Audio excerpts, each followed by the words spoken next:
Audio Jungle.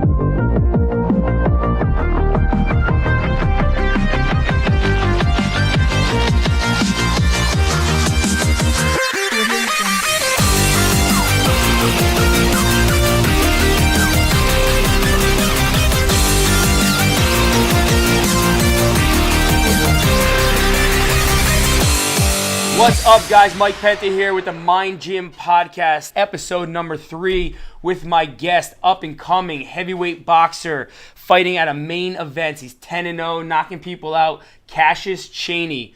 Today we're going to talk about, he's got a fight coming up, but we're also going to talk about his experience transitioning from a collegiate basketball player going into boxing, talk about his goals, the goals that he set for himself, and where he's going to go with his career as a boxer. So I want to welcome my guest, Cassius Chaney.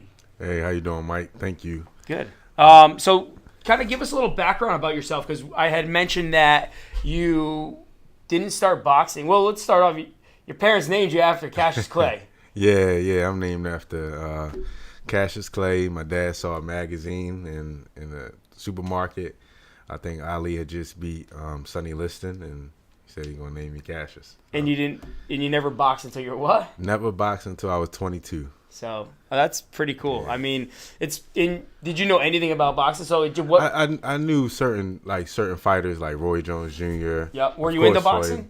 I was into it. Like if it was on TV, I would watch it. Yeah. Like if Lennox Lewis was on in college, I would just watch it. Yeah. But you I weren't would really gravitate. into it. No, I wasn't like. But I used to watch it and say, "Dang, man, if I wanted to fight, I would fight like Lennox Lewis." Or, I used to joke with my college teammates about me boxing, and But there was no thought of it. Nah, I used to That's just crazy. play around. Like, man, I'll be a good boxer, wouldn't I? And they say, I think you would, but Yeah. you're not doing it. So Why, you knock out teammates? yeah, here and there. So give us a little background about yourself. Growing up, you're from New London or Baltimore? Baltimore. You're from Yeah, Baltimore. When did yeah. you move up to New London? I came here when I was like 14. Okay. Going on 15. I moved here as a freshman going into high school. So did you play at New London High? No, I went to Old Saybrook High School. Oh, that's I was right. allowed to stay in New London, but I was able to go to Old Saybrook. That's right. Yeah, we had this conversation a little while ago. So you were playing basketball. You got a scholarship. Did you get a scholarship to play Yeah. where? UNH? Yep, UNH. You played University of New Haven. What was it like playing there? It was work for me. Like, Yeah. I never really party. I had way more fun in high school just from being able to hang out with different friends Yeah. than in college because, I was on scholarship. So I didn't really want to like do anything to get my scholarship taken away. So I was very, very, serious about, how I handle myself. Yeah, you talked about that too a little bit. You don't drink. No. You don't smoke. You don't party. None of that Nah. stuff. And you had some roommates that were into that stuff, and you Yeah. kind of got yourself out of that environment, right? Yeah. I mean, everybody, flows how they want to, but I wasn't into it because, I was focused on basketball. And there's certain things I'm not good at that if I was to party and stuff, it would probably make it worse. Yeah. I'm not a good runner. So I knew that. It you were was drunk the next day, you weren't yeah, I running. You wasn't wouldn't be going to moving be at able. all. Yeah, I wouldn't be able to do it. So I also knew, hey, look, I can't hang out all night. I got to be ready for when I go play. Good. So your mind's focused more on athletics. Yeah, just almost all the time. But I only missed class probably 4 years in college. I probably missed class like 5 times, That's maybe. Yeah. So I also went to class. It was just a habit. That's awesome. Now, what other sports you play in high school? Just basketball? Did you play football? Just basketball. Man. Just basketball. Guys, if you probably can't see on camera, but this guy's like 6 foot. I got my chair boosted up about 7 inches, so I kind of look. I got him shortened down. What are you, 6 foot? Yeah, I'm about 6'5" and a half, 6'6". That's awesome. Jesus, I wish I was 6'6". So you're what, 6 what? 6'5" and a half, 6'6", like 240. 240. Yeah, I was asked to play football a lot, but I only wanted to catch. I didn't want to do all the extra positions. I just wanted to catch the ball, and if they would have let me do it, I would have played. And you didn't want to run. You just want to stand there and catch. No, I wanted to catch and run. Look, I wanted to catch and run, but to me, that's the fun part. Yeah. I didn't want to. You wanted to score touchdowns. Yeah, I want to score a touchdown. That's why you'll make a good boxer because it's all about you. Yeah, like you can do what you want to do in there. And they wanted me to do like 4 or 5 positions, and then my senior year, I was already being, I was one of the best players in the state. Yeah. And then the coach comes and he's like, all you got to do is come out and catch for us this year. Yeah. At I'm that like, point, come it on, was- man. I'm like, I've been wanting to do this since I was a freshman. Yeah. Now you ask me as a senior, I can't do it. What other schools did you? Did you have any other opportunities to go to school? Or? Well, I had St. Peter's. Yep. That was Division One. Yep. Hartford had some interest.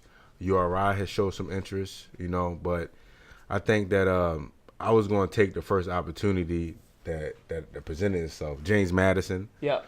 But when Coach Seibert came with the scholarship and he said, hey, listen, we're going to have you play inside and out. You're a freshman. I went. Yeah. And then I had to earn my way to play, and I was the best player even when from start to finish, I've been the best player at the school. Yeah. But I still had to earn my time, and I did. And You hold a lot of records there. well, I'm 6 in scoring, 6 in rebounding, and we only played in one postseason game. And I just I love my teammates, but I think one of the things I learned in college, you got to recruit.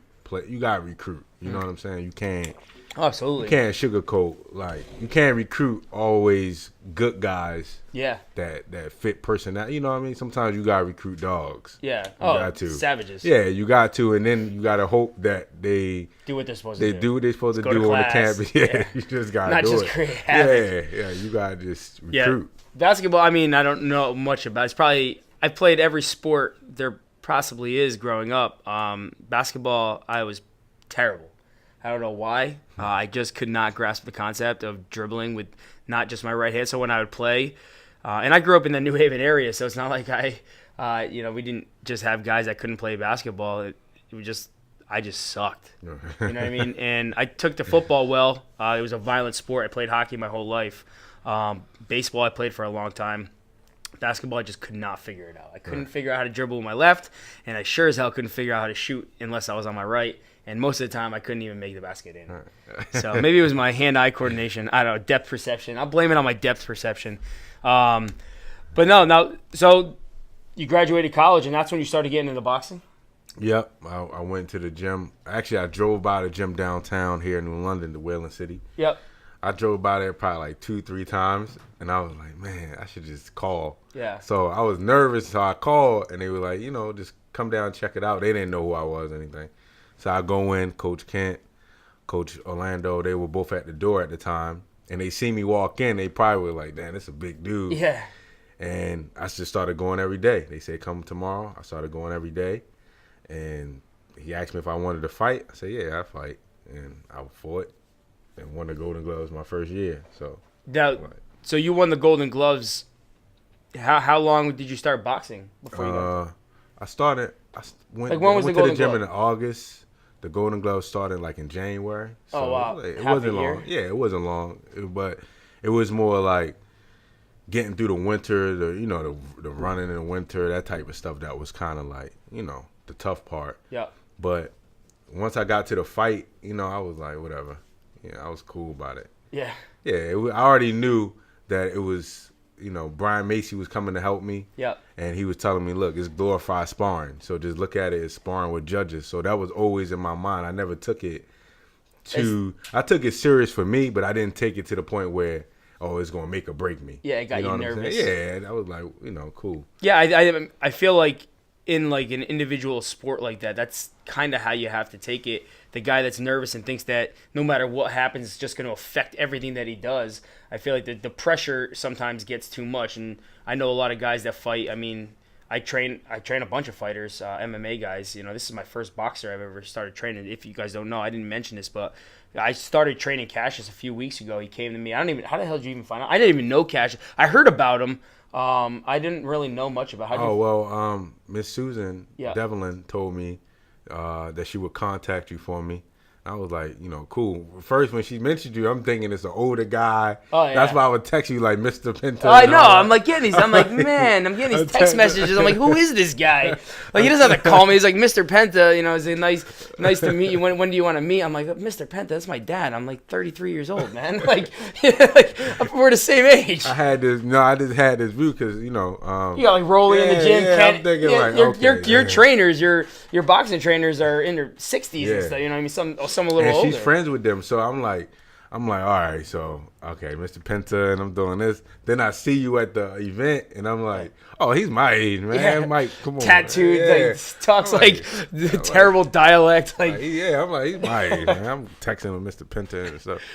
But no, I mean that was funny. That was actually I was laughing. I was telling my wife, I'm like, look at this thing, like. This guy think I am like I'm like he's either the most professional boxer or fighter I've ever met in my life. I was like, or this guy has no clue who the hell I am, which makes it even more funny. So yeah, I mean we started training. It's been awesome.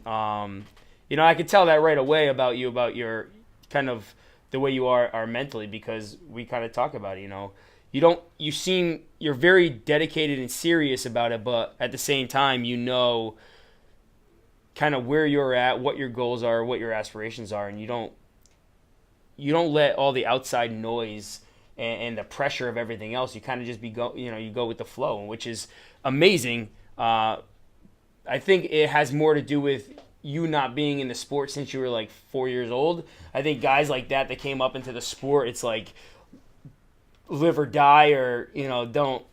This is it. I think that you're like, okay, I'm making a pretty damn good living out of this right now, and I'm good at it. Yeah. And I started when I was, 8 years ago? Well, I started 8 years ago, but, I've been fighting since I was in the city. Yeah. I think the difference with me was, like, it's like, I don't think it would have been good for me to box at a young age with the mentality that I have, as far as like going in there and I'm going to hurt people. Yeah. Because now I know, like, if I'm out, if something goes down, I'm out. I'm getting out of there. I'm not even trying to get to the point where I'm getting riled up. Yeah. Or that's why I tell people I'm 6'5", 240. Like, who's gonna stop me if I'm drunk? Yeah. You know what I mean? Like, I'm gonna really get to get hit in the head or something. So all that stuff adds up for me, and I think about stuff like that, and I don't want to put myself in any type of situation where I'm gonna have to pay bad consequences for it. So. Yeah. Now, is this your first camp that you actually had a trainer train you, like a fitness trainer? Yeah, pretty much. Yeah, pretty much. And like, I'm thankful for it, honestly. I'm going down here with knowing that I'm in some form of shape, going back home to Baltimore knowing I'm in shape, and then I'm going to be in way better shape for my fight after sparring and things like that mentally. And, I don't feel any type of, like, real pressure per se, but like my last fight, training with John David Jackson, renowned trainer, it was like, it was added pressure there that it bothered me without me really having to show it. You know what I'm saying? It was like, dang, I got to try to get a knockout. And I'm more of like a winner's mentality. Like, listen, just go out there and win, get the knockout, but winning come first. Yeah. You know what I'm saying? So, especially with the trainer camp I had, like I told you, I only had trained for like 3 weeks. Before that one. Yeah, so, and I beat a guy that more experienced than me and probably sparred a lot more than me. Yeah. But, it comes with the territory of the sport. You got to be ready. Now, how far away do you think you are from like a real title shot? Like, I think I might get a shot. I think just because my personality, my name, and I think that I am marketable. I think it could happen at 15-0, 16-0. It just depends who's behind me. Yeah. And depends on my development mentally and physically, and the separation that I make. Yeah, you're 30, but for a heavyweight, that's pretty young, huh? Yeah, it's young for a heavyweight, especially with guys now. Some of these guys are boxing at 40s. Yeah. You know what I'm saying? Late. Some of these middleweights are boxing at 40. So it's all about how you take care of yourself. And, I don't see myself drinking or smoking in the future. So I'm good, I think. So. Awesome. Now, you talked a little bit about, I guess, who'd you mention just recently? A big-time trainer you're training with? Oh, I'm going down. You mean when I go to Baltimore? Yeah, you said you're a boxing trainer. Oh, I was training with John David Jackson. Yeah. Down in Florida. He had Sergey Kovalev, who was the light heavyweight champion and just lost to Andre Ward. Yeah. So, I was training with him down in Florida, but it was really like no relationship. Yeah. But like I'm more like, all right, I'm just gonna go get it done. This is how I am. If it's a challenge there, I gotta try to prove you wrong. So then I was able to do it. Now, do you have any other influences? Like, Who do you kind of look up to and try to like emulate as far as like box? Do you have any of that? Do you have people you look up to? I mean, you mean like fighters or just? Yeah, fighters or coaches, anything. I mean, I'm really thankful for one of the things I will say with Coach Kent down when I started with him was the gym was kind of disciplined. It was all men in the gym, and that's what I needed coming from college. yeah. As well as him always saying, hey, look, you got to go somewhere else to get better. You got to go, but. Of course, Muhammad Ali, Cash Play, I'm named after him. And then, Lennox Lewis, Bernard Hopkins. It's a lot of fighters out here that, that have influenced me. So cool. So you got a fight coming up in September what? No, October. October 5th. Yeah, and then, so you're going to fight in October. If everything goes well there, you got one in November too, right? Yeah, November. I'm so hoping that it's based on Kovalev if he decides to fight. And that's in Madison Square Garden? I think. No, I know it's in Madison Square Garden, but I'm hoping that it's Kovalev decides to take the fight. Yeah. I think it's based off him. Okay, cool. Now, he doesn't have the belt anymore, right? No, he don't have the belt, but when you're a champion, 2 good fights, and he'll be right back for a title shot. You know what I mean? It's that type of situation. Main Events is a great promoter. They have a great name, so it could, they get him a couple good fights, get his confidence back, and then he can go right for a title. Cool. Yeah, I mean, now that we talked a little bit about your background and how you got into the sport and everything that you've been doing with the sport, like, take us through, like, how you set yourself up now to get to where you want to be. Like, what's your ultimate goal? I mean, what do you want to see out of boxing? So now we know, how you got there, how you became a boxer. I want to know, what is your ultimate goal? Why are you doing this every day? So, like, I mean, this isn't something like, you're not just going to go run and jog and try to, like, win a marathon. You're getting hit in the head, and you're, like, punching each other and sparring, and, you're taking shots that will probably lead you to have to deal with some issues later on in life. But, like, why do you keep coming back for this? Like, what's your goal? I mean, there's a lot of boxers out there. Yeah, I'm a super, super competitor. Yeah. Like, but I love the sport, and I just want to, I really feel like I can be heavyweight champion of the world. I do feel like I really have a great shot at doing it. I just got to get to that moment. Yep. I get to that moment, I can't see myself losing. Like, I really can't. No. Well, so when did you set that goal for? Like, in the beginning, you were just boxing for workout, I guess, or just something to do. That's what you do when you walked in that gym. You said you drove by it 3 times. Yeah, I drove by it 3 times. Just wondering, like, dang, once I go in there, it's over for basketball. Yeah. Like, I might still play here and there just to run, but I knew once I went in there, I was going to end up boxing. It wasn't going to be any type of like, I'm boxing, I'm going to fight tomorrow, and then I'm done for the month. Yep. 2 months. I knew that when I went in there, it was going to be like, Mom, Dad, I'm boxing. Forget basketball. Yeah. And I was getting ready to actually go overseas, so it was going to be like a month wait. To play basketball overseas? Yeah, I would have been all right, but it was like, you know what? I got to pick something that really, built for me, built for my body, and boxing is what it is. Now, so your ultimate goal is to win a title? Yeah, my ultimate goal is to win the title. I really can't see myself just fighting for money. Yeah. I really can't. I was telling you earlier, I got friends that have done that, and I just can't see myself getting up every morning just fighting for a paycheck. Yeah, because you have a degree. I mean, you're smart. You're not. Like you said, you did well in school. You can go get a job. I got a degree, and I love working with kids and that type of thing. But I just don't feel like a coach had told me a few fights ago. He said, if you want to be great, the money's gonna come. But if you just want money, then you ain't gonna get greatness. No. And to me, from day one, when I've gone to camps and stuff, I've gone to a lot of pro camps for free, like just helping guys that's fighting for championships. But I always believed in my defense and believe in myself that I'm not gonna get hurt. Yep. I'm going down here to learn, to get better. I'm not worried about the money that they can pay me. But I'm like, listen, if you bring me in, I'm gonna give you good work, and you don't gotta worry about somebody going out partying and stuff like that. I want to get better, and it's always happened for me. Yeah. Yeah, that's I think happens a lot. A lot of people think that every day they have to just show up and get paid. I mean, especially in my profession, there's a lot that I put into just to show up every day and not even care about money. The money's the last thing on my mind. It always has been, and I tell people the reason why I think trainers fail the most is they're just trying to make money and they don't realize that the goals of the individual that you're working with are more important than, the money will come. Right. But if you're focused on the individual and what your goal is, it should be to be helping people. The money just shows up. Right. Don't focus on the money. You'll destroy yourself. And I see it happen every day in the fitness industry with trainers or gyms. Like, they're so focused on just making money.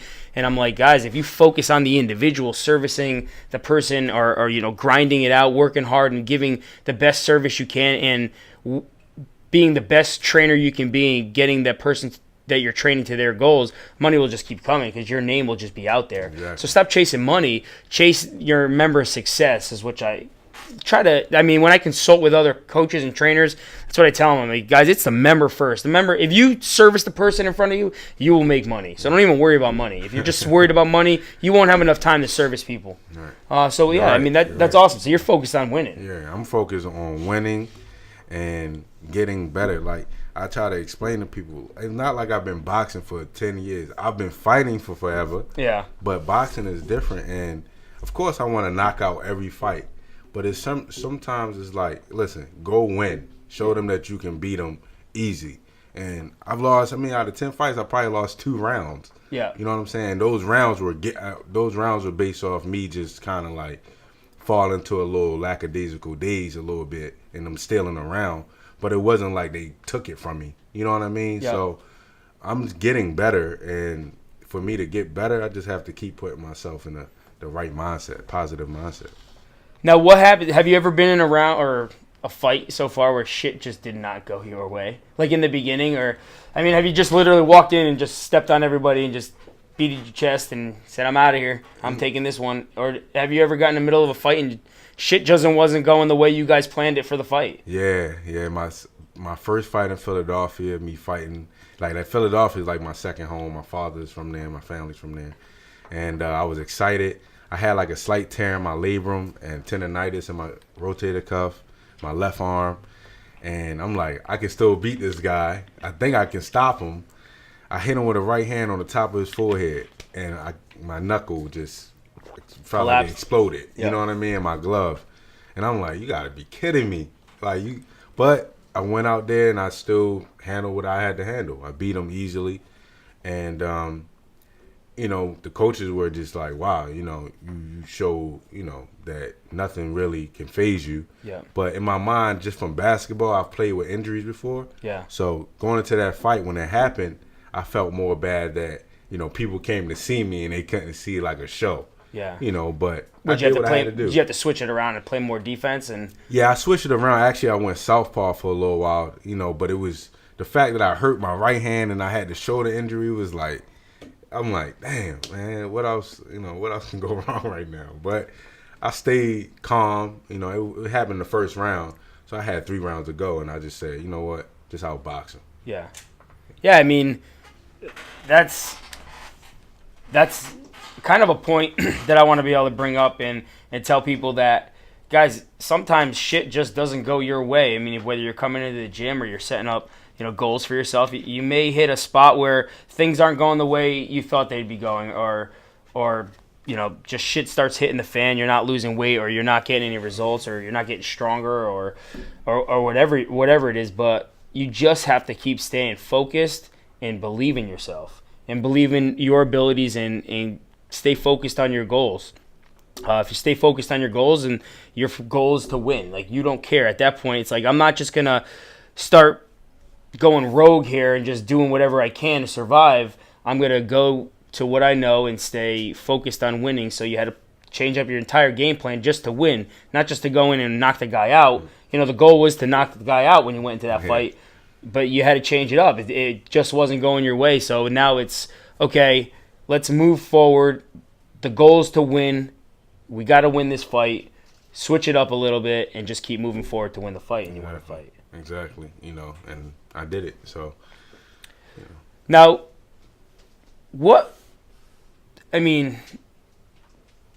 you've got this fight coming up now. There's to people that don't know anything about boxing, how do you get to like Floyd Mayweather status? I mean, if you're gonna like talk about boxing, people that don't know anything about it, like I'm not talking money wise. Like, how do you just start? Like, how do you make that transition from just being a local fighter, fighting on some undercards, and moving your way up? Like, how do you get that shot? I mean, there's got to be how many heavyweight boxers are there? Like, it's a lot of boxers. It's almost like 1,000, and I just broke the top 100. And I'm like 80, 87. So it's like I didn't even realize there was that many boxers, heavyweight boxers in the world. Yeah, but it's a lot. And so how do you get there? Like, what's the steps how do you get to that point? I mean, it almost seems like, okay, you broke the top 100, you're number 85. Like, do you have to beat 85 people? Like, how does that even work? Like, how do you stay focused, being like, knowing that like you're the number one contender is considered number one, right? Yeah. So it's to get from that to that. How do you stay so focused on the goal when it's like those numbers are so far away? Like, what do you have to do? Like, how do you just chip away and like how do you stay positive like that? Like, what do you have to do? I just stay true to myself. You know what I mean? And one thing I think what Floyd Mayweather had was a great team, a positive team that believed in him and helped him no matter what the circumstances may have been. And then he marketed himself. And he started younger. Yeah, he started younger. And then, but he marketed himself. So even when it was times where you thought he might lose, it's hard to count him out and say for judges to really give him a loss. You know what I mean? And it's all about perception, marketing, and staying true to yourself. And I think for me, I have a great fan base here in Connecticut. I'm probably gonna end up getting one back home in Baltimore. I have some in Philadelphia, and I don't think I ever really need to be one of those rah type of guys at any point. So, but how do you like look at yourself now? And you're like you just said, you're in the top 100. You're 85. To get to number one, I mean, it's gonna take a little while. You don't just get to like show up. You don't get to show up to be the number one contender. I mean, what keeps you so focused on just saying one shot, one day? Is it one fight at a time? Just keep grinding, and my time will come because I know I will win. One step at a time for me. I just want to. Do you stay focused at the top, the ultimate goal, or do you just focus on just making the next step to get to that goal? I'm focused on the top. So if I'm running. And say like I told you, I was running in Big Bear. It was the hardest thing for me to run in Big Bear because I felt like I could never catch my air. But I looked at the top, the highest tree, and I would just act like I'm running to it. And that's how I look at it. And then I'll take, look, I got the fight. Oh, so like you're talking about the next tree, just get to the next one? To get to the highest tree, I look at the highest mountain in Big Bear, the highest tree I can see, and I say I'm running to that. Even though I'm running, 4 miles, but I'm running 20. And that's how I look at it. It's like, it's a sprint. You know what I mean? Sometimes a marathon. But I'm not rushing. I want to win, move on, win, move on. Because each time you fight, obviously, like, you've only been doing this for 7-8 years. A lot of these guys have been fighting their whole lives. I mean, are you taking each step as a learning experience too to get better to the next step? Got to. So do you feel like all these? I mean, it's good for you to have to take these fights because it's just getting you better, so that when you do get that shot, you're just gonna. Because every fight has been different. Like when I hurt my hand against the guy, he was a Mexican fighter. Right. So I hurt my hand against him. He was a guy that liked to come forward, that could take punishment, never been stopped. So I'm like, okay, now down the line, it might. What if I'm fighting Anthony Joshua and I hurt my hand, and he hurts his hand?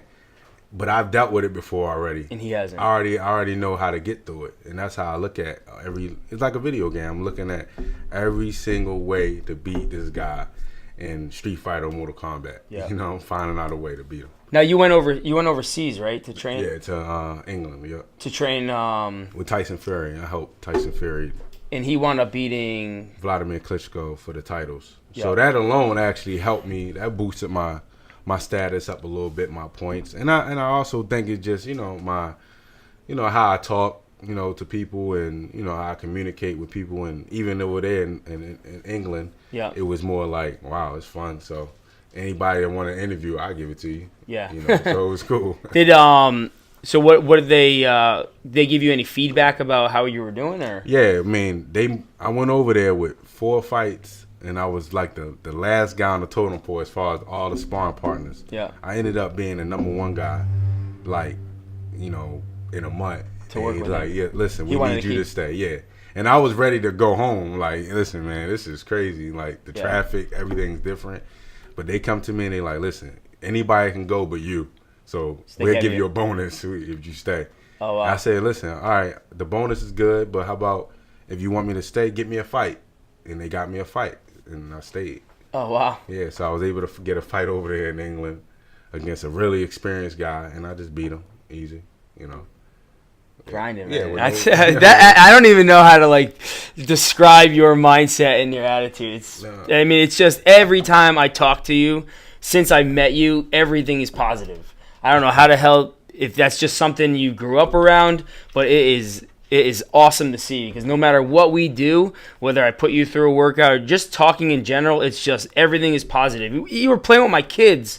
I mean, it's positive. You're teaching my kid how to box. Like, my kid's 1.5 years old. He just picks his nose and eats stuff all goddamn day. And here you are trying to teach this kid how to box. It's just, you're a positive person. That's why I enjoy, and that's why when you go down to have to train, I mean, I'm all about trying to come down there and making sure that I can get some workouts with you. I mean, I'm going to travel all the way down to Baltimore a few times just to make sure your workouts aren't going, and we're going to, keep training the way we're training, through,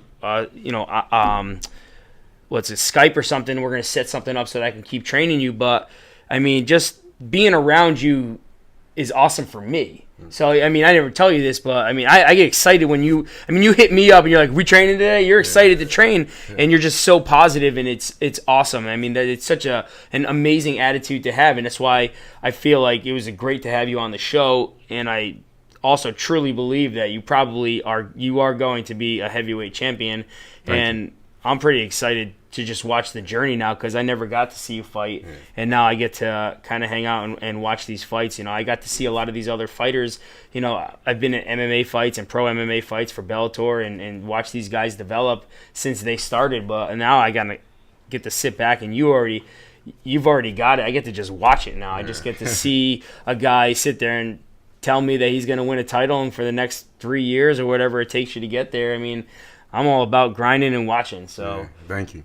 I'll be ready. And one thing about coming in here, man, you got a positive mindset for me. So I'm like, listen, that's good. You know what I mean? Yeah. You always say good job and everything. So I go back and I'm telling Susan like, hey, he talking about coming down to Baltimore, and she was all excited. And hey man, I gotta take advantage of it and listen and do the things necessary for me to get better. Yeah, I mean, I wouldn't do that for normal people. I mean, if I had someone come down, I mean, they have to be the type of individual. For me to say I'm gonna just with my kids and everything, my family, my wife's in school, for me to just pack up and say, I'm coming down for a weekend to Baltimore, maybe 2 or 3 times. It's your attitude is the reason why I'm going down there because you're so motivated. I believe in you because you believe in you. It's hard for me. My goal is to always help people try to believe in themselves when they don't, but it makes it very easy to make a decision and travel somewhere and say, I'm just going to give up for the weekend, drop my kids and find babysitters and come train someone that's so motivated to be around because I enjoy being around that motivation. So again, anything else you think? I mean, what do you think is going to be? I still can't find, I can't fathom that you just sit here and, just say, yeah, I'm just going to keep grinding it out and win a championship and be a heavyweight. But do you want them all? I want them all. Just if four, I can be undisputed, 4 or 5? 5. If I can What do you have to be undisputed? Win all 5 belts. You have to have all 5? Yeah. Oh, wow. So that's the main goal. That's the only could be one champion, and it's like 3 champions now. So it's like, man. Yeah, but I don't know. People don't understand that. So there's different... sanctioning bodies for fighting. There's 5. Yeah, it's 5 sanctioning bodies. One guy has 3 of the belts, and he just Tyson Fury beat the guy. Yeah. And then Tyson Fury got stripped. Yeah. So really, Tyson Fury's the guy that got the belts, and then Deontay Wilder has. Well, how many belts did he have? 3. Tyson Fury did? 3. Yeah, 3. He had my fault. He had 4. They stripped it and gave one to Joshua basically, and then they had Klitschko get his belts back and then fight Joshua, and Joshua won. So, So did he fight him for all his belts? He fought Klitschko? Klitschko fought Joshua for 3 belts. And because one of them was already stripped and somebody else fought for it. So it's it's like it's little ways that they can Yeah. direct certain guys. I think we need to just start going to social media happy and just calling everybody out. Yeah, that's what I mean. Like at some point, I've thought about it. Like, I might have to start doing that. But at the same time, I also look at it like I think guys will start wanting to fight me because of my name. Yeah. My name and I don't want to fight you. No. I have a hard time. Like sometimes I look at you, I'm like, man, this guy. It's kind of crazy. A guy can knock me out and probably out cold in a punch. Yeah, and I'm pretty tough. But that's you. You're not really trying to box. You don't. I'm not trying to box ever. Exactly. I mean, I sparred a few times in my gym here because we have all that stuff here, and I told you, man. Yeah. Shit hits the fan quick with me. I get hit in the head. I don't even know how many more hits I have. I've had so many concussions playing hockey and football. I don't even. I get hit in the head and I get hit behind the ear. I mean, feel it. I'm rattled for days, right. And I'm just like, I don't know. I want to be able to remember my kids' names. Yeah. I don't know. That's one thing I always tell people too, that it's a good thing that I didn't start boxing early. One, I'd have been fighting everybody. Yeah. And then two, I think when you box early, that's when you get hit the most. Yeah. Because the kids are just swinging. They're not setting anything up. So that's probably why I don't get buzzed, like other people do. Because even when I'm sparring, I really don't get hit. Yeah. I'm more like, very, very methodical. Yeah, with my approach to everything. So I'm not trying to be in there like I want excitement, but I'm not trying to be in there like, oh, come hit me and I hit you. I want to go out there and dominate. It's an awesome mindset. I'm blessed that I've been able to meet you. I'm glad that Susan set this whole thing up so that I could start working with you because it's been an awesome experience for me. But guys, check them out. You're going to be on Showtime? ESPN? No, I think the Rising Stars thing is ESPN. So hopefully, I'm on there, on ESPN. So I think Rising Stars on Mohegan is ESPN card. ESPN, and that's October 5th, I believe it is. And then HBO's HBO is definitely going to do that card in Madison Square Garden, but it depends on if Kovalev if he's back yet. So. Well, guys, be sure to check out Cassius Chaney knocking people out, and kind of pay attention to everything he said about his story and how, again, he set a goal for himself. And he was 23 when you started fighting? Yeah, 22. 22 years old. It isn't something that he just wound up doing since he was a kid. He set new goals for himself at an kind of an older age as far as like that's concerned, creating a new sport, creating new goals for himself. And he was a basketball player. That journey was over for him. He set a new journey for himself. So, pay attention and listen to what he had to say about his success and again, his mindset. He's such a positive person. That's a huge reason behind his success. So again, thanks for checking out episode number 3 of the Mind Gym podcast with my guest, Cassius Chaney. Be sure to check him out and his fights coming up in October and November.